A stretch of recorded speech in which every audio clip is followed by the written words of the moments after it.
Hello friends, this is Pradeep Sharma here. आज हम लोग इस वीडियो में बात करने जा रहे हैं गोल्ड इन्वेस्टमेंट में कौन सा अच्छा वे है जिसमें हम लोग इन्वेस्टमेंट कर सकते हैं, जिसमें हम लोग digital gold, physical gold, gold mutual fund, gold ETFs और एसजीवीज में क्या क्या डिफरेंसेस हैं और कौन सा बेस्ट ऑप्शंस है इन्वेस्ट करने के लिए। आज हम लोग इस वीडियो में पूरा डिटेल में बात करेंगे। तो चलिए स्टार्ट करते हैं एक एक करके। अगर आप गोल्ड में इन्वेस्ट करना चाहते हैं तो आप ये वीडियो ज़रूर देखिए, क्योंकि ये वीडियो बहुत ही इंपॉर्टेंट होने वाला है और आपके इन्वेस्टमेंट में बहुत ही ज़्यादा हेल्प करेगा ये वीडियो। तो चलिए सबसे पहले हम लोग बात करने जा रहे हैं फिजिकल गोल्ड के बारे में।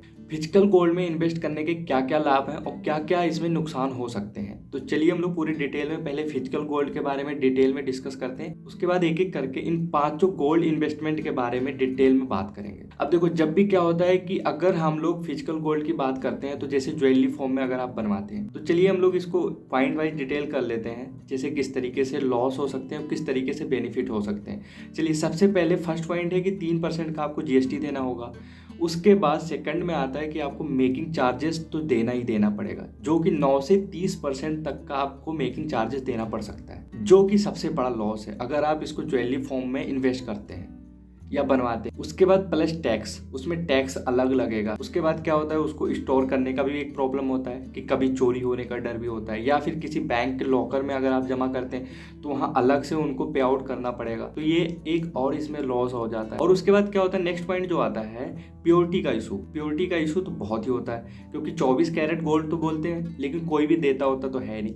उसके बाद उसमें कोई कंफर्म नहीं होता कि ये 20 कैरेट का है कि 22 कैरेट का है कि 24 कैरेट का है, कोई गारंटी नहीं है। प्योरिटी का तो सबसे बड़ा इशू है। तो ये एक निगेटिव ऑप्शन इसमें और भी आता है। और इसमें जो जीएसटी लग रहा है 3% का जो जीएसटी लगेगा वो मेकिंग चार्जेस जो होता है, डिजाइन चार्जेस जो होता है उसके ऊपर लगेगा। एक तो गोल्ड तो है ही है जितने का आपका गोल्ड है, उसके बाद क्या होता है जो मेकिंग चार्जेस, डिजाइन चार्जेस आते हैं, दोनों को इंक्लूड करके उसके ऊपर जीएसटी लगेगा, ना कि सिर्फ गोल्ड पे।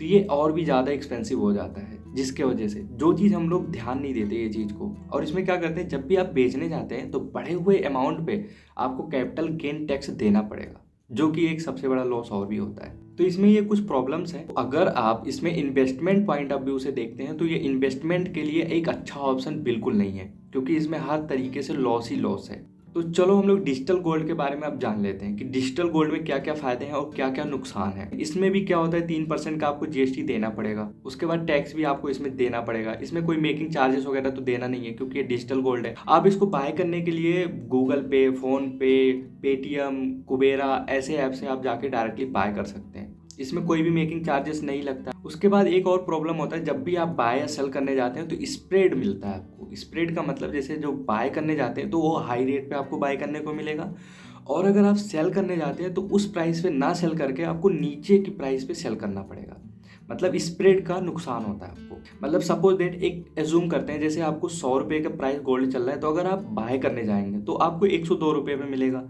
अगर आप सेल करने जाएंगे तो 98 पे मिलेगा। तो ये 2-4 रुपये का, जैसे एक मैंने एग्जाम्पल के तौर पे समझा है, तो ये एक स्प्रेड होता है जिसमें आपको लॉस सहना पड़ता है जब भी आप बाय सेल करने जाते हैं। तो इसमें आप मिनिमम इन्वेस्टमेंट 1 रुपया कर सकते हैं, उसके ऊपर आप कितना भी कर सकते हैं। अगर आप इसे घर पे मंगवाना चाहते हैं तो इसका डिलीवरी भी ले सकते हैं, पर इसमें भी आपको चार्जेस देने पड़ेंगे डिलीवरी के, और इसमें भी आपको long term capital gain tax देना पड़ेगा। तो ये कुछ प्रॉब्लम्स हैं अगर आप डिजिटल गोल्ड बाय करने जाते हैं। तो चलिए हम लोग गोल्ड म्यूचुअल फंड की तरफ देखते हैं कि इसमें क्या क्या फायदे और क्या क्या नुकसान है। इसमें क्या होता है, इसमें आपको जीएसटी नहीं देना है, पर इसमें आपको एक्सपेंस चार्जेस देने पड़ेंगे। अब एक्सपेंस चार्जेस क्या होते हैं, अब जैसे देखो, जो भी म्यूचुअल फंड मैनेज कर रहा होगा, जो भी मैनेजर होगा इसका, जो भी कंपनी मैनेज कर रही होगी, वो भी अपना चार्जेस लेगी, तो उसको ही हम लोग एक्सपेंस चार्जेस बोलते हैं, जिसको तो आपको पे आउट करना पड़ेगा। इसमें एक और प्रॉब्लम आता है, जब भी आप म्यूचुअल फंड से बाहर होना चाहते हैं सेल करके, अगर आप 1 साल से पहले इसको सेल करते हैं तो आपको एग्जिट लोड चार्जेस देने पड़ेंगे, जो कि आपका 1 से 2% चार्जेस हो सकता है, जो कि एक और लॉस होता है। सपोज डेट कि अगर आपने 1 करोड़ का म्यूचुअल फंड बाय किया है, अगर 1 साल के पहले आप एग्जिट लेते हैं, तो सपोज डेट अगर आपका 2% अगर हुआ ना एग्जिट लोड टैक्स, तो आपको 2 लाख रुपए आपको देने पड़ जाए, जो कि एक और बड़ा लॉस है। तो ये चीज आपको देखना पड़ेगा जब भी आप म्यूचुअल फंड बाय करने जाते हैं। तो उसके बाद इसमें long term capital gain tax इसमें भी लगेगा। जो भी आपका बढ़ा हुआ अमाउंट रहेगा उस पर आपको long term capital gain tax देना पड़ेगा। और इसमें एक सबसे बड़ा फायदा होता है कि आप एसआईपी के थ्रू आप इसमें इन्वेस्टमेंट कर सकते हैं, जो कि सबसे बड़ा फायदा है आपका। और डिजिटल गोल्ड या फिजिकल गोल्ड में ऐसा ऑप्शन नहीं होता है कि SIP आप कर पाए। तो चलो हम लोग उसके बाद बात करते हैं गोल्ड ETF, यानी कि एक्सचेंज ट्रेडेड फंड, यानी कि गोल्ड एक्सचेंज ट्रेडेड फंड, यानी कि जो गोल्ड को फॉलो करता है। इसमें भी आपको GST नहीं देना पड़ेगा, उसके बाद आप इसमें टैक्स लेकिन देना पड़ेगा। ये आराम से बाय और सेल किया जा सकता है मार्केट में, इसमें कोई दिक्कत वाली बात नहीं। मार्केट में ट्रेड होते रहते हैं, इसमें अच्छी खासी लिक्विडिटी होती है, जिसकी वजह से स्प्रेड का लॉस नहीं हो पाता आपका। इसमें भी कैपिटल गेन टैक्स आपको देना पड़ेगा और इसमें भी आपको एक्सपेंस चार्जेस देने पड़ेंगे, क्योंकि जो कंपनी इसको मैनेज करती है ETFs को, उसको तो आपको चार्जेस देना ही पड़ेगा, जो कि इसका चार्जेस 0.5% तक होता है। उसके बाद क्या होता है कि आप डीमेट अकाउंट से बाय सेल करते हैं तो उसमें ब्रोकरेज भी देना पड़ेगा और आपको STT चार्जेस, DP चार्जेस, बहुत सारे चार्जेस होते हैं, सेबी चार्जेस, तो आपको उसमें उन सबको भी देना पड़ेगा, जो कि बहुत ज़्यादा नहीं होता है और नॉर्मल होता है, लेकिन आपको देना पड़ेगा वो सारे चार्जेस। इसमें भी एक बेनिफिट है कि आप इसमें SIP कर सकते हैं आराम से।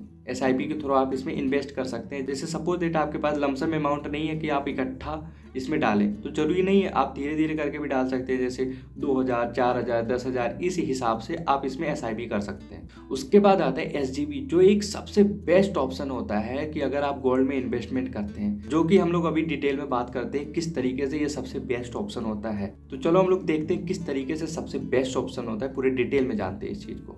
इसमें आपको कोई भी GST नहीं देना होता है।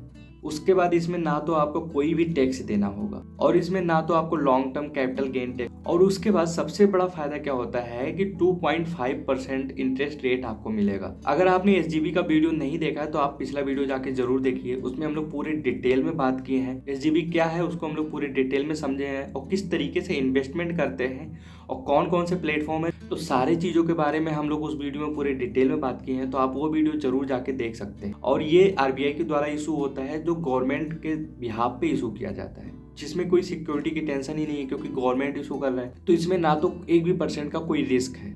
SGB जब भी आप बाय करने जाते हैं तो जो 3 दिन का प्राइस होता है उसको एवरेज करके उसके बाद प्राइस इसका डिसाइड करते हैं, फिर उसके बाद आप उसी प्राइस पे बाय कर सकते हैं। सेम इसी तरीके से जब आपका रिडेम्पशन होगा तो उसी हिसाब से 3 दिन का प्राइस का एवरेज लेंगे, प्रीवियस 3 दिन का, उसके बाद उसी एवरेज प्राइस पे आपका रिडेम्पशन होगा। और इसमें ना तो कोई मेकिंग चार्जेस है, क्योंकि आप ज्वेलरी तो है नहीं जो इसमें मेकिंग चार्जेस देना होगा। सबसे बड़ा फायदा और है, कैपिटल गेन टैक्स भी नहीं देना है एक भी पैसा। और इसका मिनिमम लॉकिंग पीरियड होता है 5 साल और मैक्सिमम 8 साल, तो आप 5 साल के बाद कभी भी इसको रिडीम कर सकते हैं। इसमें और एक सबसे बड़ा बेनिफिट और भी आता है कि अगर आप इसे ऑनलाइन बाय करते हैं तो 50 रुपये पर ग्राम के हिसाब से आपको छूट मिलता है, डिस्काउंट मिल जाता है। अगर आप SGB बाय करते हैं तो आपको 2.5% का इंटरेस्ट रेट मिलेगा एनुअली, और उसके बाद अगर आप ऑनलाइन बाय करते हैं तो 50 रुपये पर ग्राम के हिसाब से आपको डिस्काउंट मिल जाता है।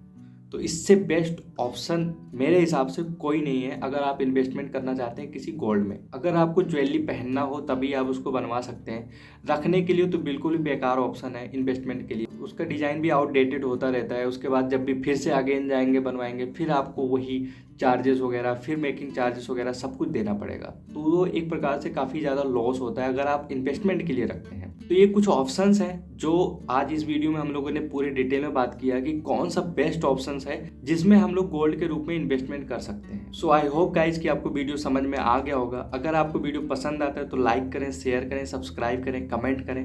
कमेंट जरूर करिए ताकि हमको पता चल सके कि आपको वीडियो समझ में आ रहा है कि नहीं आ रहा है। सो चलिए गाइज हम लोग वीडियो यहीं पे क्लोज करते हैं। सो आज के लिए बस इतना ही। सो तब तक के लिए follow the trend and make your trade easy big trend. Thanks for watching this video. Bye bye.